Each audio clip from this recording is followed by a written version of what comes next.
let me try another angle on potential pessimism and see if you can talk me down out of that tree. Yeah. I'm sure you've thought about the Fermi paradox. There are more and more potentially habitable planets out there, and yet no one is showing up to visit us or sending us signals or constructing glamorous advertisements up there in the stars by manipulating matter. The universe seems oddly quiet, at least our corner of it. Now, that's not a surprise if you think that civilizations tend to destroy themselves once energy becomes cheap enough. But otherwise, if one is relatively optimistic as a default, where are they? To pose Fermi's question to you.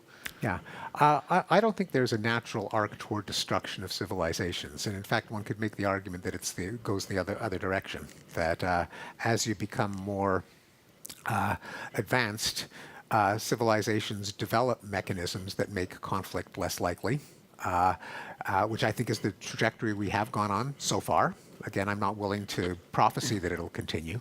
But, war is a pretty stupid thing to do. I mean, you blow a lot of stuff up, you kill people, and you don't end up with anything that you couldn't have gotten by some other means. As soon as you become too belligerent, you give other people an incentive to destroy you.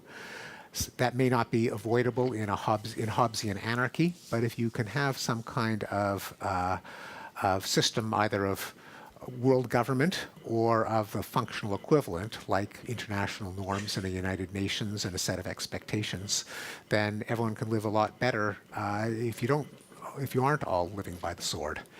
It's just as plausible to me that as civilizations advance, rather than having more and more destructive wars, they could continue the trend that we've been on since World War II, and they eventually make war obsolete. That's another plausible trajectory. And indeed, the idea that the worst aspects of this particular primate, namely, we evolved in such a way that we are too quick to anger, we're too quick to defend our dominance, that's the only way for intelligence to evolve, I think is parochial. It's saying that what we see in Homo sapiens is the only way that intelligent beings can come into existence. And I don't think we should be constrained by that.